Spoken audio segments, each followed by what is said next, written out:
My name is Richard. Patrick is the middle name. Last name is Holgin, Holgin. Okay, Richard Patrick Holgin. Mm-hmm. And where were you born? I was born in Houston, Texas, I see. And when were you born? March 17th, 1933. St. Patrick's Day. Yeah, cool. It's Richard Patrick. Ah, I see. Wow.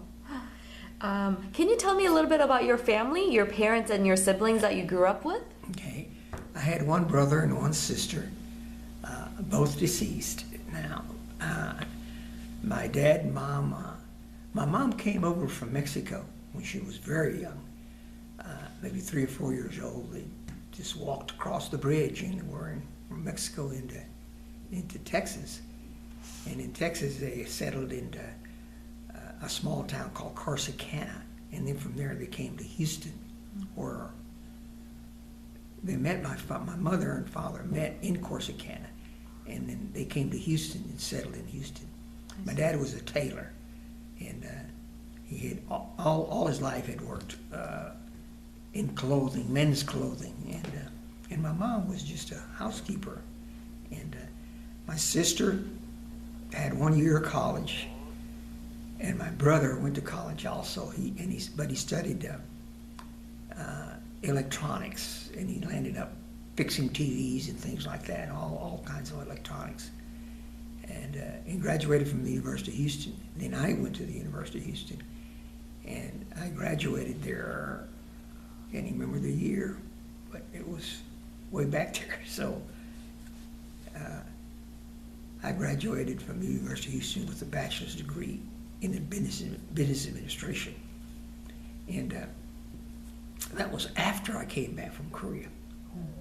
So I joined the Marine Corps Reserves when I was 17 years old, and my uncle was a Marine veteran, and he came to our house and talked to my mom about me joining the Marine Corps. My mom was all upset. She didn't want anything to do with the Army or any service.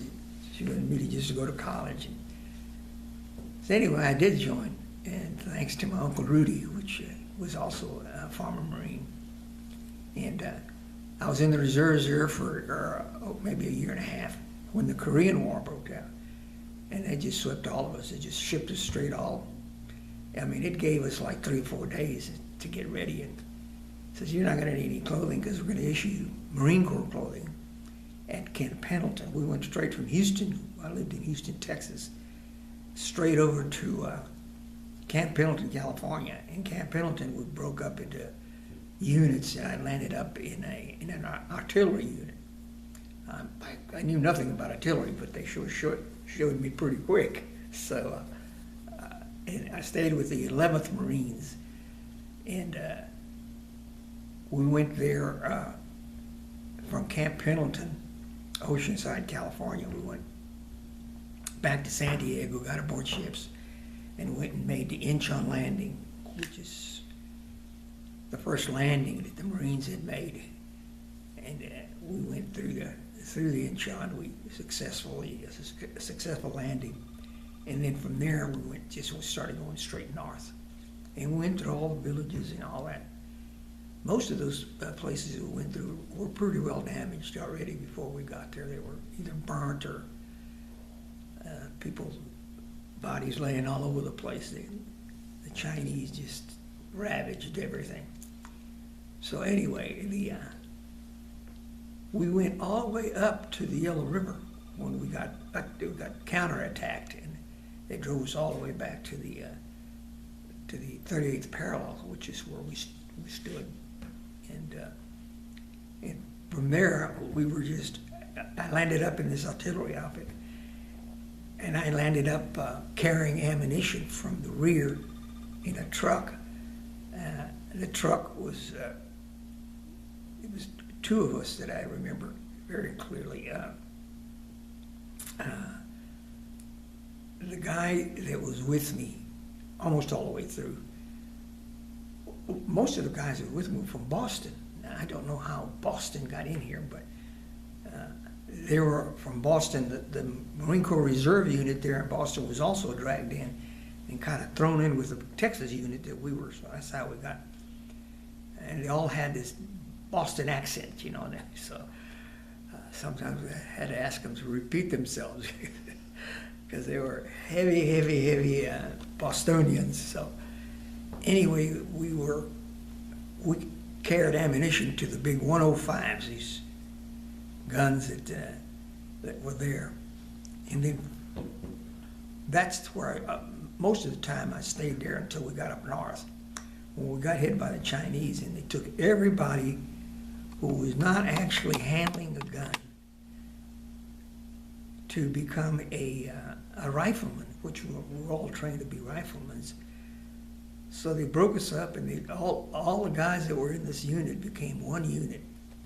And it was 3 George Company, George and 2 other companies. We were in George. And we landed up being infantrymen. You know, they just took us right out of there. They said, you, and you, come with us. And we were then not Able Company. We became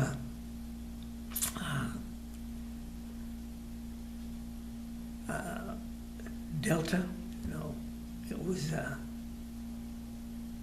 it's one of the alphabets. I can't remember which one it was there. But anyway, we became that company. All of these reserves, all these guys that were not actually handling the big 105s and 155s, who were not actually involved in putting the shell in the barrel in the breech. They took us all out, and they made us a company. There were 2 companies, Delta and the other one, George Company. Delta and George were the 2 companies that were developed out of all these people. We didn't know each other. I mean, absolutely. So we got to talking to each other. And some guys were from Boston. They had this real heavy Boston accent that you could barely understand them. And of course, we were from Texas. We had that accent too. So they said, "You're no different. You know, you go to the back of the class." So, but anyway, we finally got to know each other and understand the language. So we were together all the way through. Finally, from the infantry, from the artillery, we were just handling weapons and handling the shells and things like that the 105s needed. And if something broke, we'd get a new breech from somewhere, and we'd give it to them, and they'd install it. And then we'd bring ammunition to them and just lay it there out of their way until they needed it. And we came back. On the way back, we formed a company. They came in and said, you, and you. They didn't even know your name. They said, "You're going to form a company." And we turned out to be George Company. I don't know where that came from, but that was one of the companies that we had there. And most of the infantry guys, artillery guys, landed in George Company. And then from there, we fought our way up through the mountains and the roads, and it was very, very cold, extremely cold. 20 below zero or something like that was not an unusual temperature. So, but we managed to stay on that road. It was the primary road. There's one road that went up through there that they had built, 100 years ago, and it was the mountain came down, and then it flattened out, and that was the road. If that mountain would have come straight down, that road would have not been there. But they blew that road, and we were able to get big trucks through there and tanks and things like that. But on the way back, we had to destroy that road so nobody would be following us. And from there, we had there were 3 cities in there, villages: Udemy, Hageruri, and Coterie. And I think those are in the order, the first one, the second one, the third. We came down from those places. As we went along, and we were able to, at each one that we came, we were able to set up a retreating although that's not the word we used. The withdrawal is the word we used. The withdrawal to the next location. The next location had these big weapons, and so we would go behind them, and they would fire at these coming down this road. One little road that goes down through there, and we were able to blow that road up, and anybody that was on it.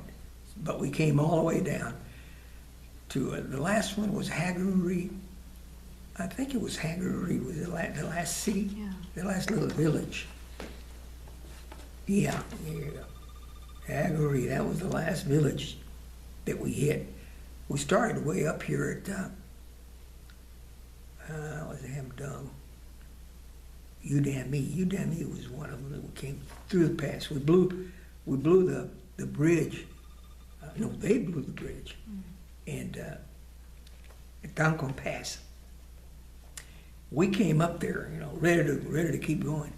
And the bridge is gone and we can't get by. So we sat there and they called in the Air Force, and the Air Force dropped some threads. They call them threads. They're just long strips, I guess. What is that? Maybe 24 inches by about 6 foot. And that's what we put on top.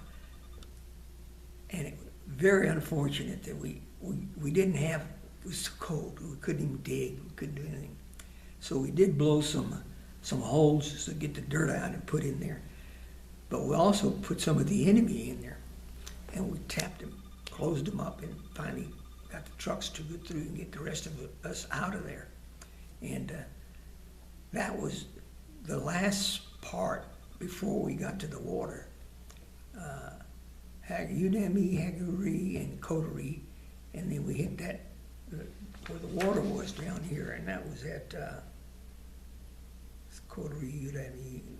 Coterie was the last one. Then we came into I can't remember where the ships were, but we had ships laying at the water there. When we got there, they put us on some little boats and it took us out to the ships, and we got aboard ships and we took off. Most of the things that we were able to get out, we just brought out, you know, weapons and things, trucks and tanks and things like that. We had to get out of there. A few of those blew up. We just couldn't. They were either broke and we couldn't move them anymore, so we just blew them up. Then we got aboard ship, and I can't remember. I used to remember the name of that ship that we were on, Hageree, Udemy. I can't remember the name of that ship, but it was an American cargo ship, and we were able to get all of us down into the cargoes. And it was dirty and sweaty and stinky, but we were there glad to get on that ship. It was so cold out there. And from there we came all the way down to the back, the end of it down there was Coterie, Udemy, and then back down Pusan. We were down at the very bottom, and they unloaded us and they took us into a schoolhouse. Schoolhouse was 2 stories, and they put us on the bottom of one of the rooms. And we stayed there. We just passed out there. We were so tired, we were getting dirty, and we couldn't do anything. So they just told us, you know, back out, just take out here, crap out here is what the word they use. So we would get in there, and there was a whole bunch of us. And somebody came over to me and says, "Okay, Private Holgin, says, go get us some water. Here's the tank." It was a 5-gallon tank. You need to get us some water. You got to go here and then down here and over there, and you'll see a tank.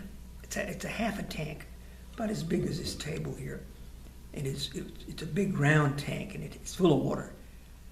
And that water was not frozen, so you could get it, pull it out. So I went and filled up that tank, and I'm dragging myself back.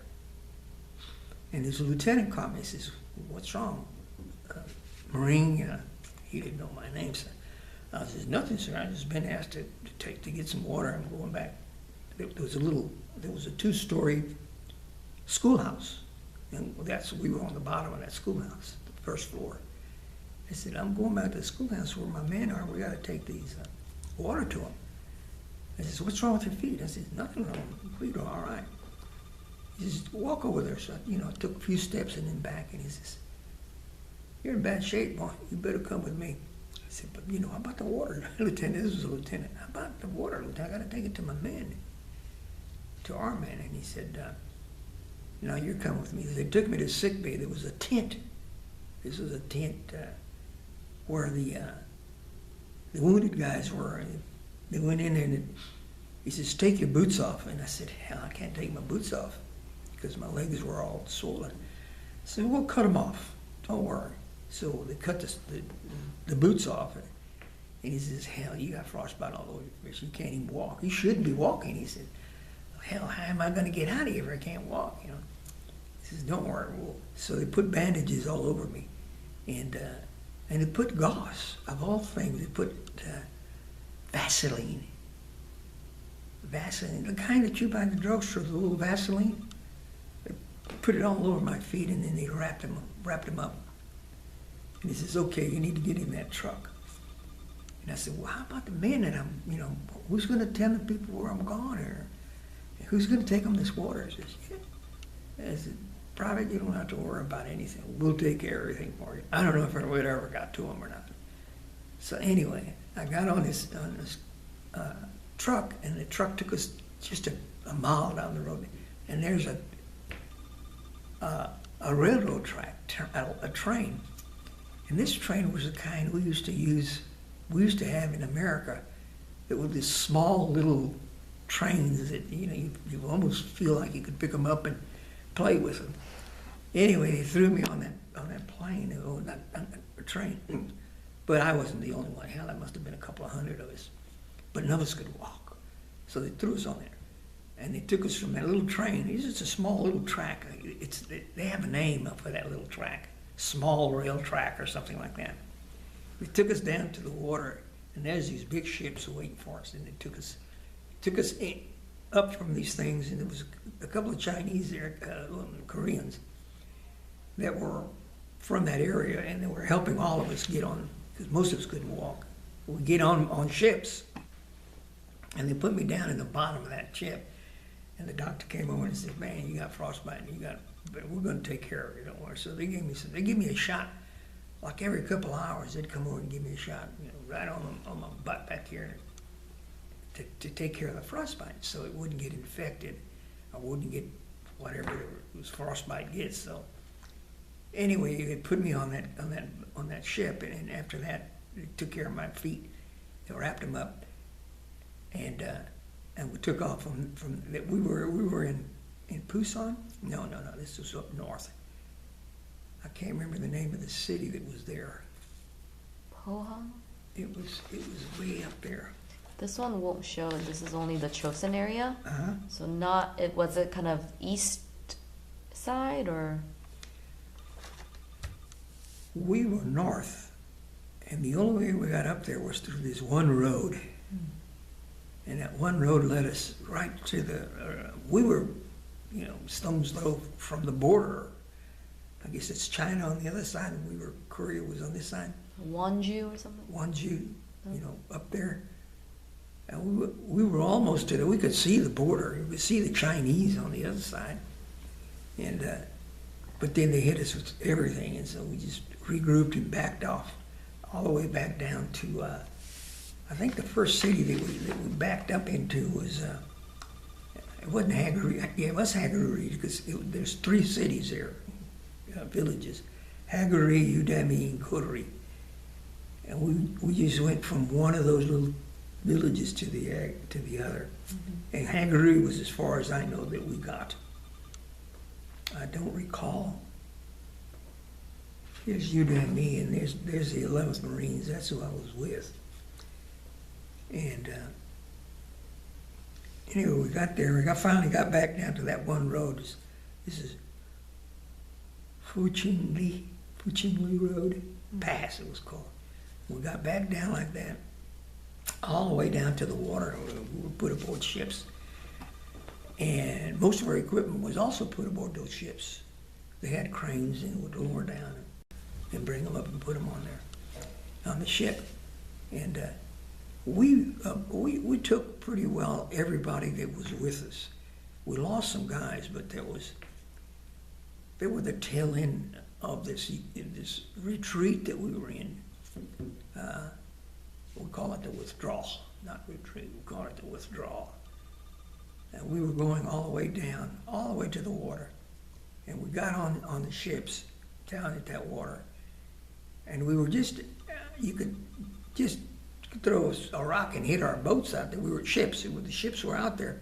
And we turned around and looked at it, and they blew up that whole, the docks that were there that they used to lower things. And we used them to load up our wounded guys on, and also the guys coming out of the Chosen. We got off that road, and then once we got on that road, we got aboard the little ships. LCVPs are called, landing craft, landing craft, LCVP. What does the VP stand for? Anyway, they put us on these, and they took us right up to the ship, and they unloaded us on that ship. And behind us, you could see all the action there was a pier, and the pier became right here where we loaded, and it went around like that, and then it kind of curved toward us. And it was nothing but the pier, real nice looking pier. And we were aboard ship. I guess we were aboard ship maybe a half an hour or something. And we looked back, and they just blew it all up. And you just see it, it went boom, boom, boom, boom, like in a row, you know. It was almost like a movie, you know. So you looked at it and said, God. So they blew all that pier. And we were aboard ship, and we came from there. From there, aboard ship, they did the best they could to keep our feet from freezing and falling off. So then from there, we went down to Hagaruri, and that's where they put me in this tent with it. We were in a schoolhouse with these. All my platoon was in there. All my company was in there. And maybe, 80 of us guys were in there. And most of us had frostbite. Most of us cold as heck. I mean, but they put us in there, and we just kind of stayed there. We were ready to, thank goodness that we were out of the action. So we got in there, and that's when they sent me out to get the water. So I went out and tried to get that water, and when I was going halfway back, this lieutenant called me and says, "What's wrong with you, Marine?" I said, "Well, nothing's wrong with you. I got to get this water to the men that I'm with over here. I'm in that schoolhouse right there." He says, "No, you're not. You're coming with me." He says, "Just put that water down right here." It's one of these Army cans, Marine Corps cans that are on the side of Jeeps that they put gas in. Well, we had filled it up, washed it out, and filled it up with water. And I laid it down because it was heavy. I laid it down, and the lieutenant says, "Come with me." So he put me in that one tent. It's just a regular tent. It couldn't have been as long as this room here. I had guys all over the place. So they put me, "Sit down right here." And they said, "Take off your boots." I said, "Well, I can't take them off. You know, my legs are sore." He says, "Don't worry about that." So a few minutes later, this corpsman came by and started cutting the boots off. And he cut them off, and he says, "Man, you got frostbite." He says, "We're going to ship you back out." I said, "What are you going to ship me back? Hell, I got to get back to the men. I'm supposed to get them water." He says, "No, you're not going anywhere. You're going with me. You're going to go aboard that ship, and we're sending you back down to Pusan, into the hospital down there." I said, "Okay." Yeah. But I got to get a message back to my. I said, "We'll tell them what happened to you. Don't worry about that." So they literally picked me up and threw me in a truck, you know? Yeah. And they took me on this little train, and the train took us down by the docks, and we got aboard a ship. The ship went all the way down to Pusan, and in Pusan we unloaded everything, and that's where I landed up in the hospital. And they wouldn't let me walk, they wouldn't let me do anything. So from there, they put me on an airplane and shipped me to Japan. Oh. And I was in Japan in Yokohama. I can't remember the first spot that I hit, where they had a temporary hospital down there to examine all of us. Did you come back to Korea after being treated in Japan? No? No, that was the last time I saw it. So you went back to the States? Back to the States. From there, we went down to Pusan to Japan. And each one of these places we stayed maybe a week or something like that, so they could see what was wrong with you and get all the paperwork. And then they shipped us over to Hawaii. Oh. Hawaii was, the hospital in Hawaii was called Triplet. It wasn't a hospital, it was a beautiful hotel. God, it was wonderful. Do you remember when it was that you left Korea? When you went to Japan, when you were shipped to Japan? Do you remember about when? No, I can't even remember those dates. Okay. January, February, March, April, June, July, August. It was in the late 1950s, like sometime October, November, Okay. when we were doing all this. I see. We were the last thing we were going to do is, we were not worried about dates. We were worried about getting the hell out of there. So, Right. but a lot of guys kept diaries, and I didn't have anything to write with. And anyway, if you had a ballpoint pen, the thing would freeze.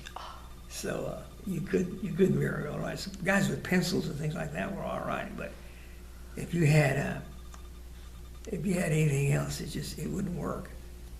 You had to use a pencil. You had to use that kind of thing. So you didn't write to your family No. back home? No, it was until I got to Japan, and they opened up a Quonset hut in Japan. Yokosuka.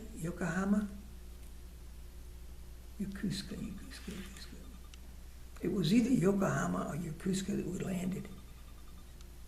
This small plane put us a whole bunch. We were stacked like that, and they were like stretchers, put us, and they just threw us on the stretchers. Wrap yourself up in there and get those belts on, and we're flying out. So sure enough, the velocities, and we landed in Japan, and we had the Japanese people had furnished a real strong Japanese guys came over and picked our stretchers up, and then they moved us to the trucks and put us in the truck, took us off to the hospital. And that was in Japan.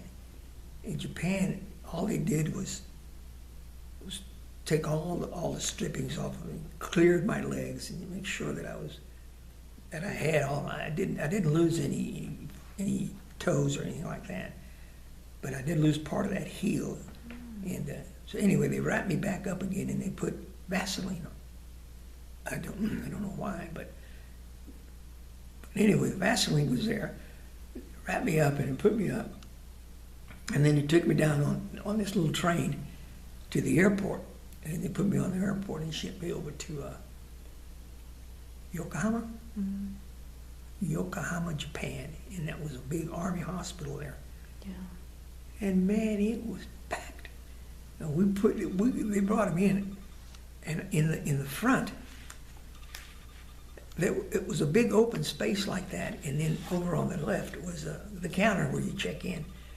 Well, this open space, it was just full of guys on stretchers, and they just put me up. They just put me on the side there, and I said, "You stay here, Sergeant. We'll be." Now they call him Colonel. "You stay here, Colonel. We'll be back after a while." Yeah. I said, "Okay, I'll stay here. I'm not going anywhere." So I stayed there. I guess I maybe a couple of hours, and then they came back and said, "Well, we found a room for you." And it wasn't a room. It was an alley, not an alley, but it was a hallway, big long hallway. It had rooms on both sides. He said, "This is going to be your spot." And I was in that hallway next to a door here, and they just put my, and I had a stretcher that I was on, and they just put the stretchers me on top of it. They just left it there. I says, "We'll be back. Don't worry. You're safe. You're out of combat. Don't worry." I said, "Thank God." So anyway, I stayed there a couple of hours, and I got hungry, and I said, "Man, I hadn't eaten anything in a couple of days, crackers or something." But this guy says, I tell him, "Man, I'm hungry. Is anything to eat?" He just blinked his eyes and said, "Come with me." So I'm dragging myself down behind this guy. We just went, not too far. From here to the wall, maybe a little further. And there was a door there, and it led into the kitchen, the back of the kitchen. I said, good Lord, I landed in heaven here. You know, so he fixed me a little plate, and I ate that little plate. Man, that plate was gone, you know. So then he says, God, you through with that? I said, yes, sir. He says, okay, let me get you a little bit more. So they brought me another little plate, and we ate that. It's the only food I'd had in like 3 days, you know, so it tasted great. So I don't know what it was. I don't remember what it was. I think there was some ham in there, but I don't remember it. But anyway, they said, okay, you've been fed, so I'm gonna move you. So they moved me up to the next floor up. And had quarters on both sides, but those were officers' quarters, and they laid me in the hallway for these doors. They laid me, and there was one next to me, one behind me, and me in the middle. And he says, well, you stay here, we're gonna find out who you are. So a few minutes later, this guy came by, was taking all our information, who you are, what outfit, where you're with. He says, well, we're gonna write to your family and tell them you're alive and well. I said, please do. No. So that they took the information off of me, and then after that, we got further down south in Japan, and we landed up in a real nice hospital. Oh man, it was an army hospital, and they put us out. And when you walk in, there's a big open area like that. So they were all full of stretchers that were on it, and at one side of the stretchers there would be a pile. And these would be, I don't know if you ever, the pacas they're called. The pacas are just, the one they issued me was big enough for a 6-footer, you know what I mean? So I had to take it off and throw it in the corner over there. And I said, you know, it's going to be cold. And he says, you don't worry about it. So they brought me a blanket, just an army blanket, and they put me over it. And that was the clothing I had, because they took off the other dirty dungarees and stuff. But I remember this pack, it's called a paca. This packet was probably twice as big, my size, you know. I mean, this thing was a monster, and it's heavy. Anyway, that's the one I landed up with, and I covered myself with it. And when we were getting ready to get off the ship, they said, just throw it over in the corner. I said, you're crazy, I'm not about to give this up, you know. This is the thing that kept me warm. He said, don't worry, you're going to get another one. I said, okay, so I threw it in the corner. There's a whole stack of, you know, I mean, literally, it was this high, full of those packas. And they went in, and sure enough, but it was a field jacket, so it wasn't a heavy-duty thing. It was just a light. And boy, that ship just took off. As soon as, I don't remember how many people were on that, but it was full. Man, bumper to bumper, just full of people, all wounded, most of them had frostbite in their hands. How are you now? Oh, I'm pretty good. I've had, when I got back, I went to the VA, and the VA checked me all out. He says, you need to come with us here. You need to come back and visit every 30 days. He says, we want to check your feet. So I did that for about a year. And finally, they discharged me. He says, you're okay. It looks like your feet are coming back, and they're revitalizing, and they're all the blood vessels, and it look like they're working. That's good. So you're gonna go. So the only time I have trouble with them now is when it gets real cold, and I do wear a couple of socks when I'm out, and I always wear. This is the first time I've had these shoes on. Because I usually wear the boots that are all the way up to your ankle, you know, so it keeps it warm. And I use 2 socks, so I don't get too cold. I don't let them get cold. I see. Were you wounded anywhere else? No. Wow, that's great. Just frostbite. Yeah. No. Have you revisited Korea? No. Oh, wait a minute. I did go back to Korea. For a Marine Corps birthday, I went back to Korea a few years back at the invitation of the president. There were only about, could have been more than 50 of us, maybe 60. I don't remember there weren't a whole lot of us. And we went back to Korea, and they gave us a welcome. Well, nice. Oh, God. How did you feel when you saw how Korea was so different now. Oh my God, it just blew our mind. It is, when we were going through there were just, you know, the buildings were all blown up, and it was just, the streets were full of pieces of brick and all like that. When we came back and we saw that, oh man, it just was all worth it. You know, people running around. There were grocery stores, there were stores. I bought a material to make a suit, and we went back in the back, because the streets go like that, and then all of a sudden the alleys go out like that. And this was in Seoul. And the one guy that told us what to do, you know, how to go about it. So we went back down there. Sure enough, there was my father was a tailor, so we were familiar with clothing, so material. So I went back down there and found 4 pieces of material that I bought and brought them back with me. And when I got home, my uncle's also a tailor, and I told him to him, and he made me 4 suits out of that material. Oh, it's good, beautiful material. And he said so himself. My Uncle Rudy, he says, that's good material. I said, well, I bought that right from the mill, you know. This was like a 5 or 6 story building, and it was all had to do with clothing, had to do with materials, had to do with all that kind of stuff in that one building. I don't remember the building's name, but the guy says, yeah, up there on the 5th floor is where we got that material. You're gonna use that material. It's gonna do all right.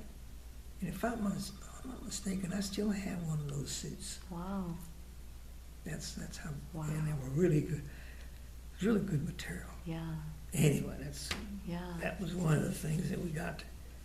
I was just totally surprised when I got to Korea the last time. Well, we went maybe 4 years ago. So it was an eye-opening experience for all of us that we went, because we went by there and they were blowing everything up, and things were already blown. It was a pretty bad scene. Well, we got there and we went through it.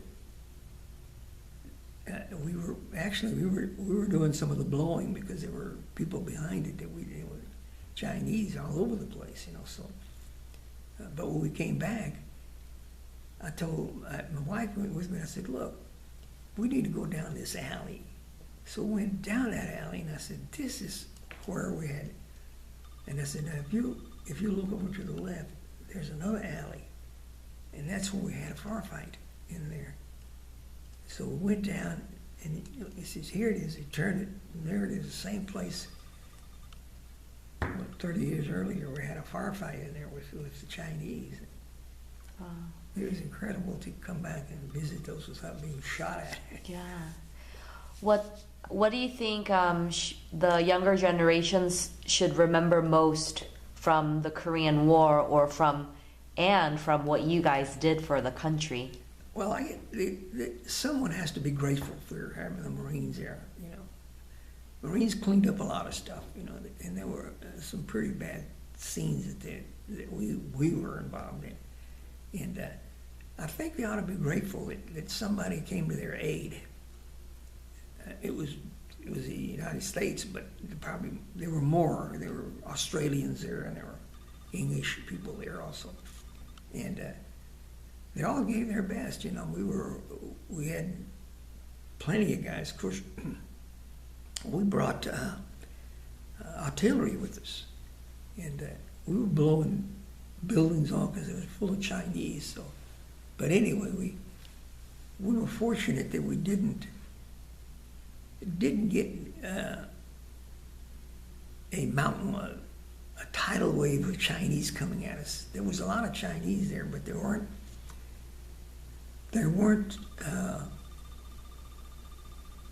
people who were. Looks like they weren't people who were trying to tear us apart.